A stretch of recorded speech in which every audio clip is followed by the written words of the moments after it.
সৌদিতে শুক্রবার উদযাপন হচ্ছে পবিত্র ঈদুল আজহা। শুরু হয়েছে হজের পরবর্তী ধাপ। লাব্বাইক আল্লাহুম্মা লাব্বাইক ধ্বনিতে আরাফাতের ময়দান মুখরিত হবার পর মুজদালিফায় রাত্রি যাপন করেছে ২০ লাখেরও বেশি হাজি। ভোরে ফজরের নামাজ আদায়ের পর মিনায় পৌঁছাতে শুরু করেছেন তারা।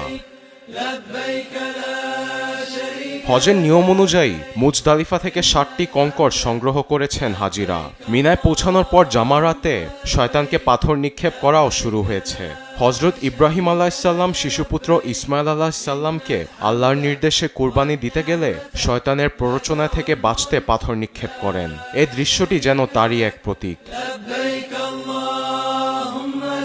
জামারা হতে পাথর নিক্ষেপ শেষে পশু কোরবানি দিবেন হাজিরা। যে যার সামর্থ্য অনুযায়ী গরু, উট, খাসি কিংবা ভেড়া কোরবানি দিতে পারেন। বিশ্বমানের থার্মিক্স রড, সালাম স্টিল থার্মিক্স, দেশের একমাত্র থার্মিক্স রড।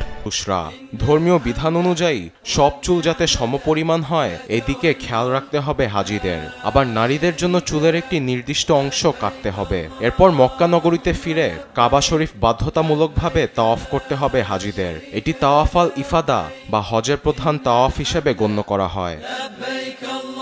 কার্যক্রম শেষের পর মিনায় ফিরে ১২ জিলহজ পর্যন্ত রামি আল জামারা অর্থাৎ ছোট শয়তানদের পাথর মেরে হজের মূল কার্যক্রম শেষ করবেন হাজিরা। পরবর্তী ধাপে পবিত্র কাবা শরীফে বিদায় তাওয়াফ করে হজের পূর্ণ আনুষ্ঠানিকতা শেষ করবেন ২০ লাখেরও বেশি হাজি।